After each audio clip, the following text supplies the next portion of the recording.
இறையேசுவில் அன்பான இறைமக்களே, டிவைன் தமிழ் சேனலின் தவக்கால சிந்தனைகள் வழியாக உங்களோடு உரையாடுவதில் மகிழ்ச்சி.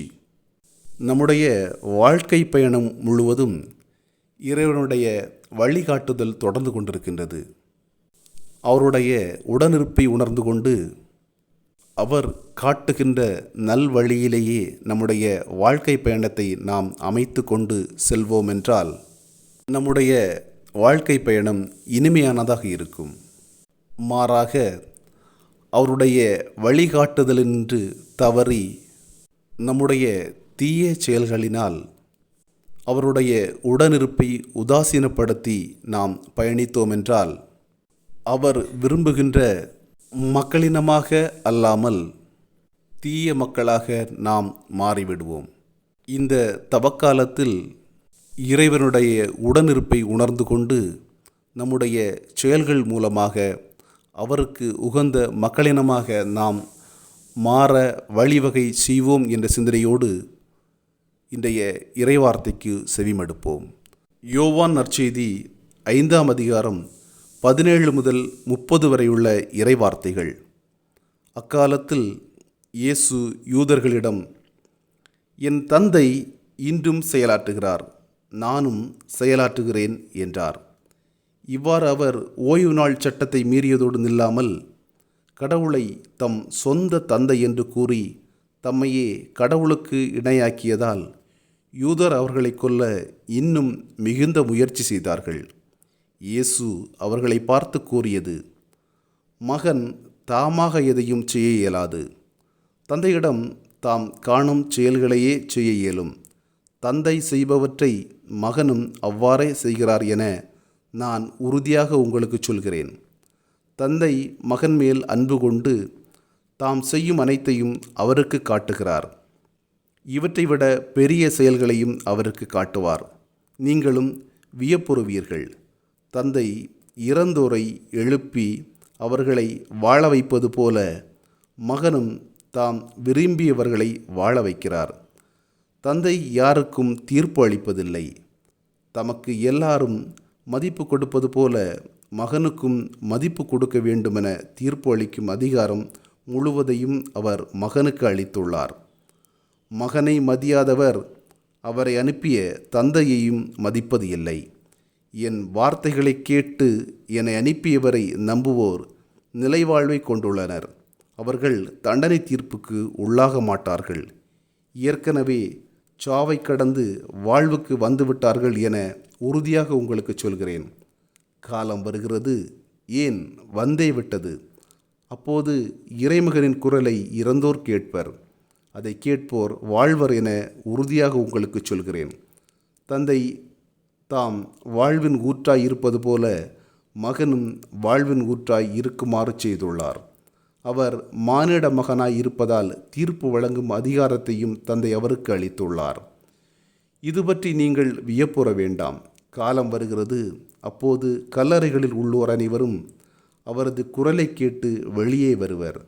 நலன செய்தோர் வாழ்வு பெற உயிர்த்தெழுவர், தீயன செய்தோர் தண்டனை தீர்ப்பு பெற உயிர்த்தெழுவர். நானாக எதுவும் செய்ய இயலாது. தந்தை சொற்படியே நான் தீர்ப்பிடுகிறேன். நான் அளிக்கும் தீர்ப்பு நீதியானது. ஏனெனில் என் விருப்பத்தை நாடாமல் என்னை அனுப்பியவரின் விருப்பத்தையே நாடுகிறேன் என்றார். ஆமேன்.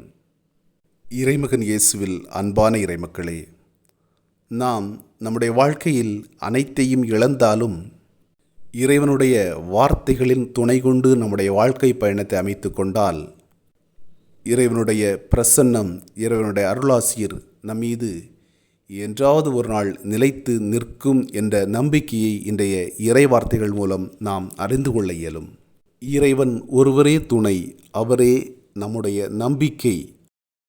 அவருடைய வார்த்தைகளே நம்முடைய வாழ்வு என நாம் மாற்றிக்கொண்டு வாழ்ந்தோம் என்றால் நமக்கு ஏற்படுகின்ற இடர்கள் அனைத்திலுமின்று நாம் எளிதாக வெளிவர இயலும்.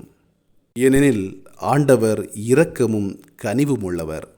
அவருடைய இரக்கத்தையும் அவருடைய கனிவையும் பெற்றுக்கொள்ள நாம் நம்மை தகுதிப்படுத்திக் கொள்வதற்கு இந்த தவக்காலம் நமக்கு உதவி புரிகிறது.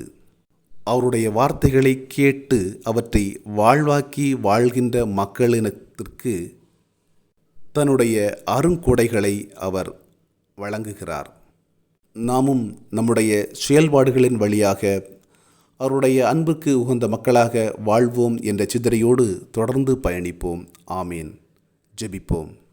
அருள் வளங்களை வழங்கும் வள்ளலே இறைவா, எங்கள் வாழ்க்கை பயணம் முழுவதும் உம்முடைய அருள் வளங்களை வாரி வழங்கிய உம்முடைய கொடைகளுக்காக உமக்கு நன்றி.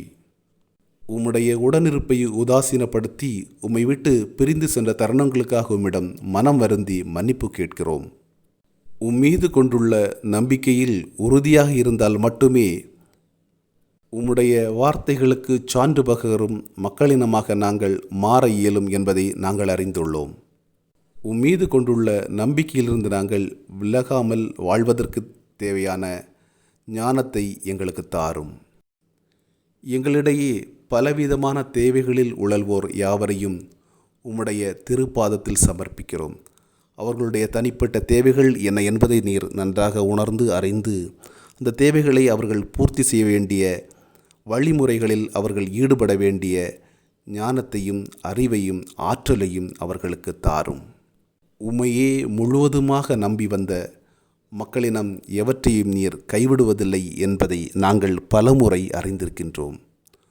உம்முடைய நம்பிக்கையில் உறுதியாக இருக்கின்ற இந்த மக்களை நீர் கண்ணோக்கி பார்த்து உம்முடைய கருணையை அவர்கள் மீது பொழிந்து உமக்கு சான்று பகர்கின்ற மக்களாக அவர்கள் அனைவரும் மாறுவதற்கு தேவையான வரங்களை என்றென்றும் நிறைவாக தாரும். நாங்கள் உம்மிடம் மன்றாடுகின்ற மன்றாட்டுகள் அனைத்தையும் தயை கூர்ந்து நீர் ஏற்றுக்கொண்டு அவற்றை நிறைவேற்ற வேண்டிய வரமருள வேண்டுமென்று உம்மை நோக்கி மன்றாடுகின்றோம். ஆமீன். இறைமகன் இயேசு வழங்கும் நிறைவான அருளாசீர் இன்றும் என்றும் நம் உள்ளங்களிலும் இல்லங்களிலும் நிறைவாக இருப்பதாக. ஆமீன். இயேசுவுக்கே புகழ். மரியே வாழ்க.